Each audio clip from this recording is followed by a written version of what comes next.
அஸ்ஸலாமு அலைக்கும் வரஹ்மத்துல்லாஹி வபரகாத்துஹு.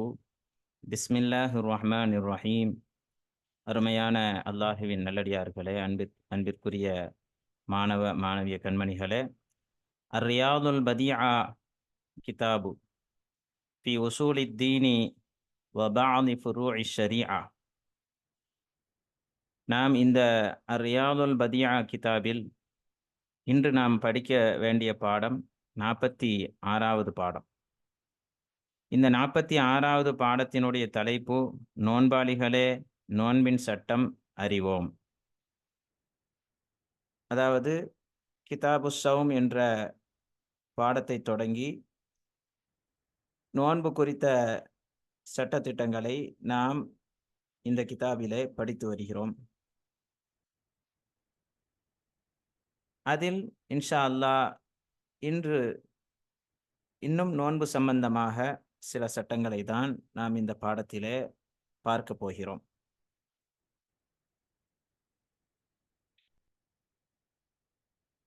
அதாவது பாடம் 46 பஅது ஃபுரூஇ ஷரீஆ. ரியாதுல் பதிஆ என்பது உசூலுத்தீன் மற்றும் பஅது ஃபுரூஇ ஷரீஆவை உள்ளடக்கியது தான் ரியாதுல் பதிஆ என்ற கிதாபு. நாம் தெரிந்த விஷயம்தான். உசூலுத்தீன் என்பது மார்க்கத்தினுடைய அடிப்படை சார்ந்த, குறிப்பாக கொள்கை சார்ந்த விஷயங்கள் அதில் விளக்கப்பட்டது. அதனை நாம் முடித்து விட்டோம். பஅது ஃபுரூஇ ஷரீஆவில் கிதாபு தஹாரா மற்றும் கிதாபு ஸலா, இன்னும் கிதாபு ஜக்கா, இது போன்ற பாடங்களை எல்லாம் நாம் படித்தோம். அதன் வரிசையில் கிதாபு ஸியாம் நாம் படித்து வருகிறோம்.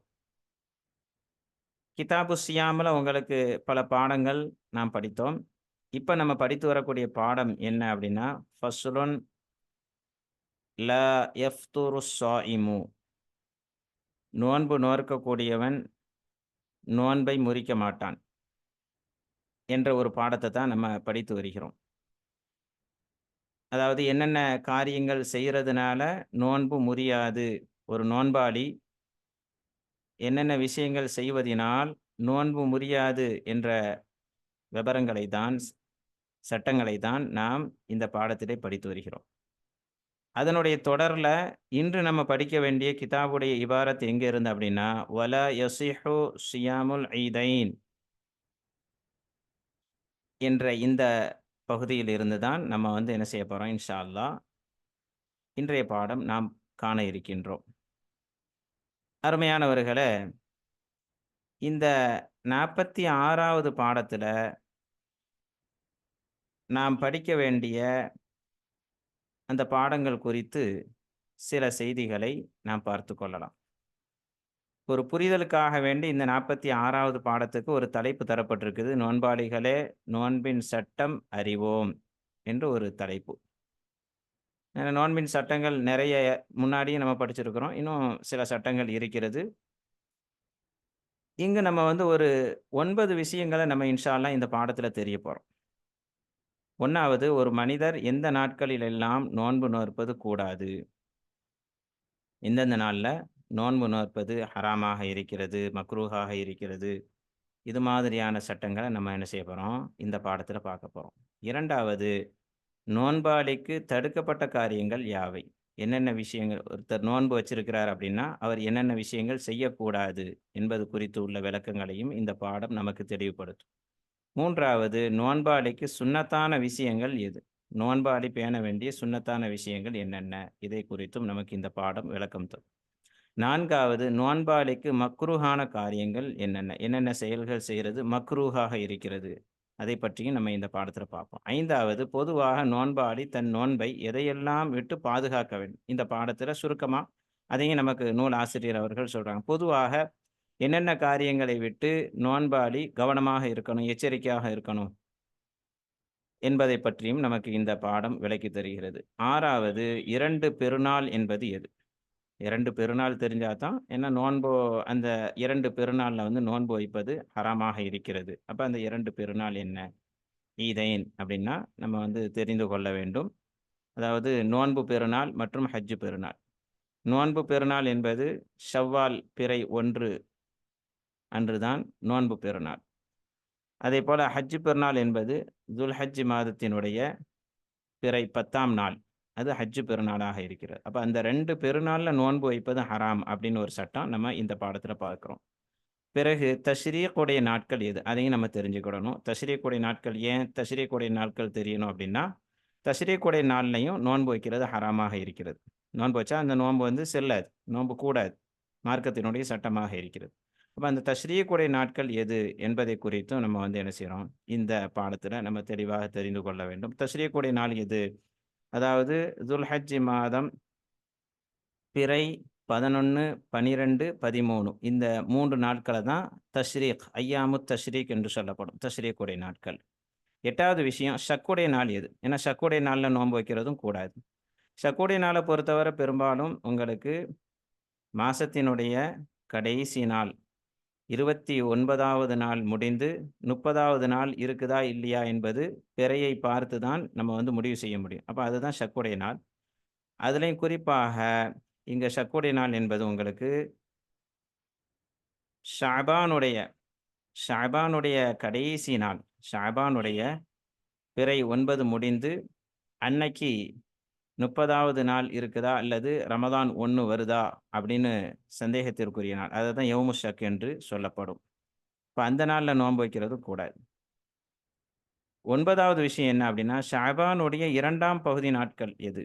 அதாவது ஷஅபான் சரியாக 15 நாள் கழித்து 16வது நாள்ல இருந்து தான் ஷஅபானுடைய 2ஆம் பகுதி தொடங்குது. அப்ப 2ஆம் பகுதியுடைய அந்த நாட்கள்ல நோன்பு வைக்கிறதும் கூடாது. இது மாதிரி உள்ள சட்டங்கள தான் கண்ணியத்திற்குரிய முஸன்னிஃப் அவர்கள் நமக்கு இந்த பாடத்திலே விளக்கி தருகின்றார்கள்.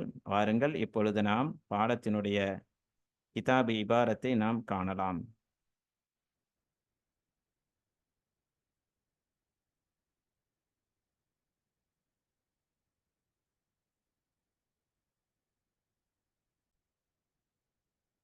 பிஸ்மில்லாஹிர் ரஹ்மானிர் ரஹீம். வலா யஸிஹு ஸியாமுல் ஈதைனி. 2 பெருநாளுடைய நாளில் நோன்பு நோற்பதும் சரியாகாது. 2 பெருநாளுடைய நாள் என்பது ஹஜ் பெருநாள் மற்றும் நோன்பு பெருநாள். அன்னைக்கு நோன்பு வைக்கிறது கூடாது. வலா யௌமும் மின் ஐயாமி தஷ்ரீகி ஸலாஸதி முத்லகன். தஷ்ரீக்குடைய 3 நாட்களிலிருந்தும் எந்த நாளில் நோன்பு வைப்பதும் பொதுவாக கூடாது. இந்த முத்லகன் என்ற வார்த்தையை ஏன் முஸன்னிஃப் அவர்கள் சொல்றாங்க அப்படின்னு சொன்னனா, அதாவது இந்த ஐயாமு தஷ்ரீக் உடைய அந்த 3 நாட்கள் என்பது எந்த நாளில் வந்தாலும், உதாரணமாக பார்த்தீங்கன்னா, திங்கள் மற்றும் வியாழன் போன்ற நாட்களில் நோன்பு வைப்பது சுன்னத்தாக இருக்கிறது. அதேபோல ஒருத்தருக்கு நதுருடைய நோன்பு இருக்குது. நதுருடைய நோன்பு இருக்கிறது என்று வைத்துக்கொண்டாலும், அதேபோல ஃபர்லான நோன்பு ஒருவரின் மீது கடமையாக இருக்கிறது. அவர் ஃபர்லான நோன்பை நிறைவேற்றாமல் இருந்தார் என்றால், இப்படி எந்த நோன்பாக இருந்தாலும் இந்த 3 நாட்களில் அந்த நோன்பை எல்லாம் என்ன செய்ய முடியாது? வைக்க முடியாது. அதனால தான் அந்த முத்லகன் என்ற வார்த்தையை முஸன்னிஃப் அவர்கள் இங்கு பொதுவாகவே இந்த ஐயாமு தஷ்ரீக்குடைய அந்த 3 நாளிலிருந்து எந்த நாளிலும் பொதுவாக எந்த நோன்பு வைக்கக்கூடாது என்பது. இந்த வாவுடைய அத்துஃப் லா யஸிஹு வலானா வலா யஸிஹு என்பது கருத்தாகும். அடுத்து வாருங்கள். வலா ஸியாமு யௌமி ஷக்கி. ஷக்னா சந்தேகம். சந்தேகத்திற்குரிய அந்த நாளில் நோன்பு வைப்பதும் கூடாது. வலா அப்படின்னா லா யஸிஹு என்ற அர்த்தம். ஷக்குடைய நாள் என்பது என்ன? அதாவது ஷஅபானுடைய கடைசி நாள் 29வது நாள் முடிந்து 30வது நாள்ல நம்ம என்ன செய்வோம்? ரமதானுக்கான பிறை பார்ப்போம். ரமதானுடைய பிறை தென்பட்டு விட்டால் ரமதான் 1 என்று முடிவாகும். பிறை தென்படவில்லை என்றால் ஷாபானை 30 பூர்த்தி செய்வோம். அப்போ அந்த நாளில் நோன்பு வைக்கிறது கூடாது. அதை தான் இங்கே முசன்னிப் அவர்கள் சொல்கிறாங்க. அடுத்து வாருங்கள். ஒலா யௌமும் மினன் நிஷ்பி சானி மின் ஷாபான, ஷாபானுடைய அந்த மாதத்திலிருந்து 2வது பகுதியிலிருந்து எந்த நாளிலும் நோன்பு வைப்பது கூடாது. 2வது பகுதியிலிருந்து எந்த நாளும் நோன்பு வைக்கக்கூடாது. 2வது பகுதி என்பது உங்களுக்கு எங்க இருந்து தொடங்குது அப்படின்னா 16வது நாள்ல இருந்தா தொடங்கும். 2வது பகுதியினுடைய தொடக்கம் 16வது நாள். சரி, இங்க ஒரு கேள்வி வரலாம். அப்ப அந்த 2வது பகுதியில வாராந்திர நோன்பு இருக்கிறது. வாராந்திர நோன்பு இருக்கிறது. அந்த நாளில் நோன்பு வைப்பதும் கூடாதா? அதை தான் இங்க முசன்னிப் அவர்கள் அதை விதிவிலக்கு செய்கிறாங்க. இல்லா இதா சாம தாலிக்க அன் ஃபரீதத்தின் அவ் வாஃபக ஆதத்தன் லஹு அவ் வசல சௌமுஹு பி சௌமி ஷையும் மினன் நிஸ்பில் அவ்வலி வலோ பில் யௌமில் ஹாமிசி அஷர்.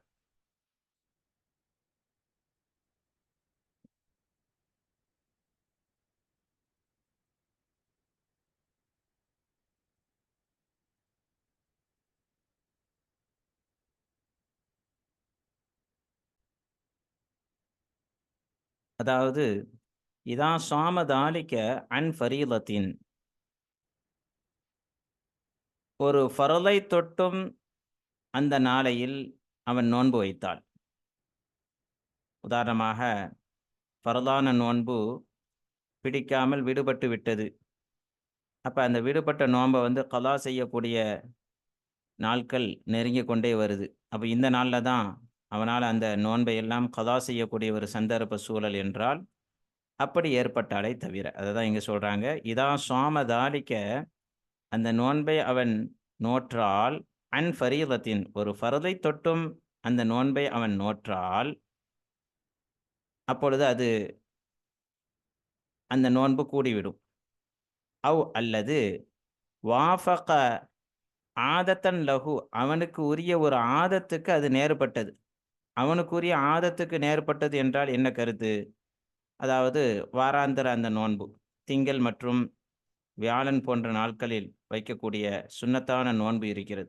அப்போ அந்த நாட்களில் வைக்கிற நோன்பு இந்த ஷாபான் மாதத்தினுடைய 2ஆம் பகுதியில் வறுமையானால் அந்த நோன்பு கூடிவிடும். அவ் அல்லது 3வது ஒரு விஷயம் சொல்கிறாங்க. அவ் வசல சௌமுஹு பி சௌமி ஷையும் மினன் நிஸ்பில் அவ்வலி, அவ் அல்லது அவனுடைய நோன்பு சேர்ந்தது பி சௌமி ஷையும் மினன் நிஸ்பில் அவ்வலி, முந்திய ஆரம்ப அந்த பகுதியிலிருந்து ஏதாவது ஒரு நாளின் நோன்பை கொண்டு, ஏதாவது ஒரு நாளின் நோன்பை கொண்டு அப்படி தொடர்ந்து அவன் நோற்று வந்தால் வலோ பில் யௌமில் ஹாமிச அஷர, அது 15ஆம் நாள் நோன்பாக இருந்தாலும் சரியே, 15ஆம் நாள் நோன்பாக இருந்தாலும் சரி. அதாவது இங்கே என்ன சொல்கிறாங்க அப்படின்னா 15வது நாள் நோன்பு வச்சு அப்படி தொடர்ந்து அவன் நோன்பு வச்சுட்டு வரான். 16, 17, 18 இப்படியே தொடர்ந்து நோன்பு வைத்து வரும் பொழுது அந்த நேரத்தில் அவனுடைய நோன்பு கூடிவிடும். அதே போல் இங்கே இன்னொரு விஷயம் நம்ம கவனித்து கொள்ளணும். 15ஆம் நாள் நோன்பு, ஷாபானுடைய 15ஆம் நாள் நோன்பு என்பது பொதுவாக நிஸ்பு ஷாபான், பராத்துடைய நோன்பு என்ற அந்த நோன்பு வைக்கிறதும் மக்களிடத்தில் வழமையாக நாம் பார்க்கிறோம். அப்போ அந்த நோன்பு வைக்கிறது மக்ரூஹ் அல்ல என்பதை நாம் இங்கே புரிந்து கொள்ள வேண்டும். அடுத்து வயஹ்ருமு அல ஸாயிமி அல் குபலத்து வல் முஆனகத்து, இங்கே இருந்து முசன்னிஃப் அவர்கள் ஒரு நோன்பாளிக்கு எதுவெல்லாம் ஹராமாகிறது என்பதை விளக்குகிறார். அந்த நோன்பாளியின் மீது ஹராமாகும் அல் குபலத்து, முத்தமிடுதல், வல் முஆனகத்து, கட்டித் தழுவுதல், வ நஹ்வுஹுமா, இன்னும் அவ்விரண்டை போன்று. உமாவுடைய லமீர் அல் குபலா உல் முஆனகா, அதன் பக்கம் மீட்டிக்கொள்ளணும். இன்னும் அவ்விரண்டை போன்று வேறு என்னென்ன செயல்களெல்லாம் இருக்கிறதோ அதுவும் ஹராமாகும். அவ்விரண்டை போன்று வேறு என்னென்ன செயல்? உதாரணமாக பிடிக்கிறது, தொடுறது, தடவுறது, இதே மாதிரி உள்ள செயல்கள், அதே போல தன்னுடைய மனைவிய பார்க்கிறது பார்க்கிறது கூட உங்களுக்கு இதுவும் ஹராமாகும். ஆனா இது எல்லா இதுக்கும் சேர்த்து ஷர்த்து என்ன அப்படின்னா,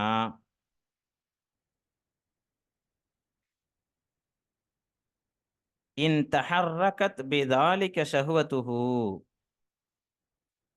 இந்த செயலை கொண்டு அவனுடைய மனோ இச்சை அசைவு ஏற்பட்டால், அதாவது அவனுடைய ஷஹ்வத்து கிளம்பினால், தஹர்ரகத் என்றால் அசைதல் என்பது பொருள். அவனுக்கு ஷஹ்வத்து கிளம்புமையானால், இச்சைகள் வெளிப்படும் என்றால், முத்தமிடுதல், கட்டித் தழுவுதல், இன்னும் அது போன்ற எல்லா காரியங்களுமே ஒரு நோன்பாளிக்கு ஹராமாக ஆகிவிடும்.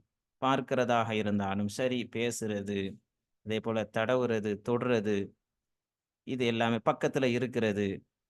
ஏன்னா, உங்களுக்கு இதனால அவருக்கு ஷஹ்வத்து கிளம்புது, இச்சைகள் கிளம்புகிறது என்றால், அப்ப அதெல்லாம் தவிர்க்க வேண்டும். அதெல்லாம் தவிர்க்க வேண்டும். அததான் இங்க முஸன்னிஃப் அவர்கள் சொல்றாங்க. ஹைர். அடுத்து இங்க இருந்து யுஸன்னு லஹு, ஒரு நோன்பாளிக்கு பேண வேண்டிய சுன்னத்தான விஷயங்கள் என்னென்ன? யுஸன்னு லஹு, நோன்பாளிக்கு சுன்னத்தாக்கப்படும் தஅஜீலுல் ஃபித்ரி, நோன்பு திறப்பதை விரைவுபடுத்துதல். விரைவுபடுத்துதல் அப்படின்னா, அதற்கு உரிய நேரம் வந்த உடனேயே நோன்ப திறக்கணும். நேரம் வரத்துக்கு முன்னால நோன்ப திறந்துறக்கூடாது. அப்ப நோன்பு கூடாமல் போய்விடும்.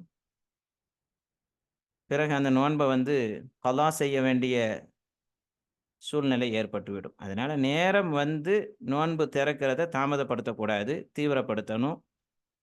அததான் இங்க சொல்றாங்க. அப்படி அவசரப்படுத்துவது அவருக்கு சுன்னத்தாகும். வ தஅഖீருஸ் ஸுஹூரி, இன்னும் சஹர் செய்வதை தாமதப்படுத்துவது நோன்பாளிக்கு சுன்னத்தாகும். இந்த வாவுடைய அத்துஃப் தஅஜீலில் வைத்தால் யுஸன்னு லஹு என்பது மீண்டு வரும். அடுத்தபடியாக வல் இக்திசாலு அனில் ஹதத்தில் அக்பரி கபலல் ஃபஜ்ரி, ஃபஜ்ருக்கு முன்னதாகவே பெருந்தொடக்கை தொட்டும் குளித்துக் கொள்வதும் சுன்னத்தாகும். முடிந்த அளவு கொஞ்சம் சீக்கிரமாகவே எழுந்து அவருக்கு தொடக்கு ஏற்பட்டு விட்டது என்றால், அப்ப அதற்காக வேண்டி அவர் ஃபஜ்ருக்கு முன்னதாகவே குளித்துக் கொள்ள வேண்டும். முடிந்த அளவு சஹருக்கு முன்னாலேயே குளிச்சுட்டு சஹர் சாப்பிட்டா ரொம்ப சிறப்பாகும். ஆனால் அதே சமயத்துல இப்ப அவருக்கு ரொம்ப நேர நெருக்கடி ஆயிட்டு எழுவதே ரொம்ப தாமதமா தான் எந்திரித்தார் அப்படின்னு சொன்னேன்னா, இப்ப அவர் என்ன செய்யலாம்? முதல்ல சஹர் சாப்பிட்டுட்டு அதற்கு பிறகு அவர் குளித்துக் கொள்ள வேண்டும். ஃபஜ்ருடைய நேரம் உதயமாகுவதற்கு, ஃபஜ்ருடைய நேரம் வருவதற்கு ஒரு 10 நிமிஷம், 1/4 மணி நேரம் தான் இருக்குது அப்படின்னா, இப்ப சாப்பிடுறதுக்கு மட்டும் தான் டைம் இருக்குது. அப்ப முதல்ல அவர் சாப்பிட்றணும். ஃபஜ்ருடைய நேரம் வந்துருச்சு அப்படின்னு சொன்னோன்னா, அதற்கு பிறகு அவர் என்ன செய்யணும்? குளித்துக்கொண்டு ஃபஜ்ருடைய தொழுகையை தொழுக வேண்டும். இந்த ஒழுக்கத்தை இந்த இடத்துல நம்ம தெரிந்து கொள்ள வேண்டும். வல் இஃப்தாரு அலத் தம்ரி இன் தயஸ்ஸர, அதேபோல ஒரு நோன்பாளிக்கு சுன்னத்தாகும். தஅஜீல்ல அத்துஃபாகும். வ யுஸன்னு லஹு என்பது மீண்டு வரும். பேரித்தம்பழத்தின் மீது நோன்பை திறப்பது, நோன்பை முடித்துக்கொள்வது சுன்னத்தாகும். இன் தயஸ்ஸர, அவருக்கு அது லேசானால். பேரித்தம்பழத்தை வைத்து நோன்பு திறக்கிறது அவருக்கு லேசாகும் என்றால், பேரித்தம்பழத்தை வைத்து நோன்பு திறப்பது சுன்னத்தாக்கப்படும். ஒயில்லா, அப்படி அவருக்கு அது லேசான ஒரு காரியமாக இல்லை என்றால், அவருக்கு அது கொஞ்சம் சிரமம், அவர் இருக்கிற இடத்துல பேரித்தம்பழம் கிடைக்கவில்லை என்றால், ஃபஅலா ஷையின் ஹுல்வின் கதாலிக்க, அவ்வாறே இனிப்பான ஒரு பொருளின் மீது நோன்பு திறப்பதும் அவருக்கு சுன்னத்தாகும். கதாலிக்கனா என்ன? அவ்வாறே. எப்படி பேரித்தம்பழத்தை வைத்து நோன்பு திறப்பது சுன்னத்தாக ஆகிறதோ, பேரித்தம்பழத்தை வைத்து நோன்பு திறப்பதற்கான வசதி வாய்ப்புகள் ஒருவரிடம் ஏற்படவில்லை என்றால், இனிப்பான ஏதாவது ஒரு வஸ்துவை கொண்டு நோன்பு திறப்பது அவருக்கு அவ்வாறே சுன்னத்தாக்கப்படும். மேலும் ஒரு நோன்பாளிக்கு சுன்னத்தாக இருக்கிறது வ இக்ஸாருத் துஆஇ ஹுசூஸன் இந்தல் இஃப்தார், துஆக்களை அதிகப்படுத்துவது நோன்பாளிக்கு சுன்னத்தாகும். ஹுசூஸன் குறிப்பாக இந்தல் இஃப்தார், நோன்பு திறக்கிற அந்த நேரத்துல. வ இக்ஸாருல் குர்ஆன், குர்ஆனை அதிகமாக ஓதுவது சுன்னத்தாக இருக்கிறது. வஸ்ஸதகத்து ஃபி ரமதான், இன்னும் ரமதானிலே சதகா தான தர்மங்கள் செய்வதும் சுன்னத்தாக இருக்கிறது. அடுத்தபடியாக இங்க இருந்து நோன்பாளிக்கு என்னென்ன காரியங்கள் மக்ரூஹாக இருக்கிறது என்பதை பற்றி நூலாசிரியர் அவர்கள் நமக்கு விளக்கி தருகிறார்கள். وَيُكْرَهُ لَهُ الْفَصْدُ وَالْحِجَامَةُ. ஃபஸ்து என்றால் தலை போன்ற பகுதியில் இரத்தம் குத்தி எடுப்பது. ஹிஜாமா என்றால் பொதுவாக இரத்தம் குத்தி எடுத்தல் என்ற அர்த்தத்தை அது தருகிறது. அப்போ இவைகள் நோன்பாளிக்கு மக்ரூஹாகும். அப்போ நோன்பு வச்சுட்டு இந்த காரியங்களை என்ன செய்யக்கூடாது, செய்யக்கூடாது, செய்கிறது மக்ரூஹு. வ மதுகு வ மதுகுல் இல்கி. இல்க் என்றால் இல்க் அல்க் ரெண்டும் படிக்கலாம். இல்க் என்றால் பிசின், மரப்பிசின் அப்படின்னு சொல்லுவாங்க. கோந்து, கம்மு, சூவிங்கம் இது போன்ற அர்த்தங்கள் இதற்கு இருக்கிறது. அதாவது அதை வாயில போட்டு மெண்டுக்கிட்டே இருக்குது. மதுகு அப்படின்னா மெல்லுதல். அது கரையாது, கரையாம அப்படியே இருக்கும். அதுல இருந்து எந்த ஒரு சுவையும் வெளிப்படாது.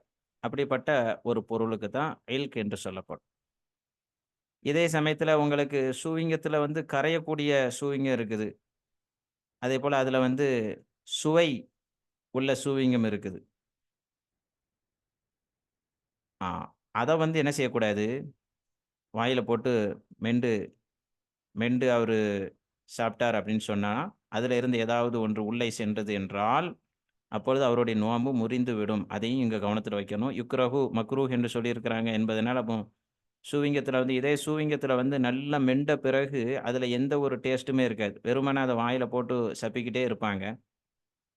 அப்படி சப்பிட்டு இருக்கும் பொழுது, அதுல இருந்து எந்த ஒரு டேஸ்ட்டுமே வெளிப்படாது. அது வேற. அத இது பண்றதுனால நோன்பு முறியாது, மக்ரூஹ். ஆனா, அதே சமயத்துல அந்த இத வாயில போட்டு மெல்றதும் மக்ரூஹாக இருக்கிறது. அப்ப பொதுவாக பிசின் போன்ற அந்த பொருட்களை வாயில் வைத்து மெல்லுவது மக்ரூஹாகும் நோன்பாளி. வதௌகுத் துஆமி, இன்னும் உணவை சுவைப்பது. தௌக் என்றால் உணவினுடைய அந்த ருசி எப்படி இருக்குது அப்படின்னு சொல்லி சுவைச்சு பார்க்கிறது, ருசிச்சு பார்க்கிறது. இவைகளும் நோன்பாளிக்கு மக்ரூஹாகும். வல் முபாலகத்து ஃபில் மதுமலதி வல் இஸ்தின்ஷாக்கி.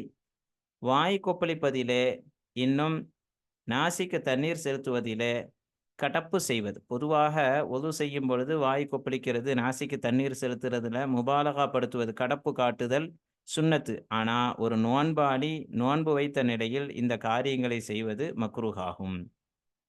ஒல் குபுலத்து, அதே போல ஒல் குபுலத்து நஹ்விஹா, மேலேயே உங்களுக்கு குபுலாவுடைய ஒரு சட்டம் வந்தது.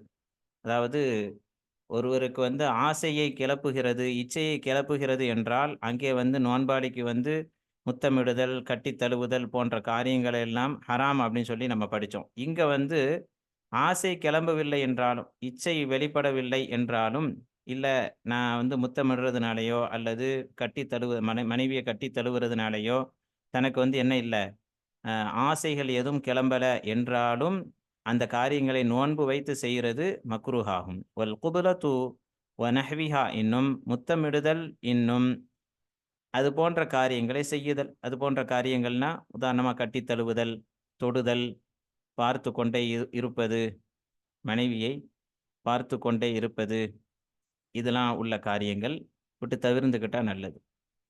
தேவைக்கு பார்க்கலாம், பேசலாம், பக்கத்துல அமர்ந்து கொள்ளலாம். ஆ ஆனால் அதே சமயத்தில் நோன்புக்கு என்ன வந்துடக்கூடாது, இடையூறு செய்கிற மாதிரி அந்த செயல்கள் அமைந்து விடக்கூடாது. அதனால ரொம்ப கவனமாக இருக்க வேண்டும். இதாலம் தத்தஹர்ரக் பிஹிமா ஷஹ்வத்துஹு. இதாலம் தத்தஹர்ரக் பிஹிமா, அசல்ல பிஹா என்று வரணும். பிஹா என்று வந்தால் அது பொருத்தமாக இருக்கும். குபலா, அதாவது அந்த முத்தமிடுதல், இன்னும் அது போன்ற அந்த காரியங்கள். அல்லது ஹுமாவுடைய லமீர் இந்த ரெண்டுக்கும் மீட்டிக்கொள்ளணும். குபுலா இன்னும் ஒனஹ்விஹிமா, ஒனஹ்விஹா அப்படின்னு வருதுல, இதன் பக்கம் மீட்டிக்கொண்டால் கரெக்டாக இருக்கும். பிஹிமா. இதாலம் தத்தஹர்ரக்.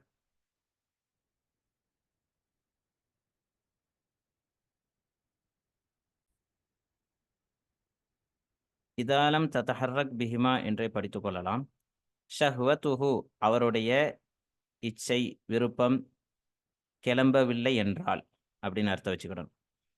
அவருடைய அந்த செயல் அவருடைய இச்சையை அது தூண்டவில்லை, அதிகரிக்க செய்யவில்லை என்றால் இவைகள் மக்ரூஹாகும். இது போக பொதுவான ஒரு விஷயத்தை நூலாசிரியர் அவர்கள் இங்கே கூறுகின்றார்கள். வல் யசுன் நஃப்ஸஹு தன்னுடைய உள்ளத்தை நோன்பாளியாகிய அவர் பாதுகாத்து கொள்ள வேண்டும். அனிஷஹவாத்தி இச்சையான காரியங்களை விட்டும், மனதிலே ஆசைகளை தூண்டும்படியான விருப்பங்களை தூண்டும்படியான காரியங்களை விட்டும் நோன்பாளி தன்னை பாதுகாத்து கொள்ள வேண்டும். வல் கீபத்தி ஒன் நமீமதி ஒகுல்லி கவுலின் அவ் ஃபிஅலின் கபீஹின் இன்னும் புறம் பேசுதல், இன்னும் கோல் சொல்லித் திரிதல், மேலும் ஒவ்வொரு கபீஹான சொல்லை விட்டும் அல்லது கபீஹ் என்றால் அருவருப்பான செயலை விட்டும் தன்னுடைய உள்ளத்தை நோன்பாளி பாதுகாத்து கொள்ள வேண்டும். இதுவெல்லாம் பொதுவான ஒரு சட்டமாக முசன்னிஃப் அவர்கள் இறுதியாக சொல்லி இந்த பாடத்தை முடிக்கின்றார்கள். வல்ல ரப்புல் ஆலமீன் மார்க்கத்தை சரியாக விளங்கி அதன்படி அமல் செய்யக்கூடிய பாக்கியத்தை நம் எல்லோருக்கும் தந்தருள் புரிவானாக. ஆமீன் யா ரப்பல் ஆலமீன். அஸ்ஸலாமு அலைக்கும் வரஹ்மத்துல்லாஹி வபரகாத்துஹு.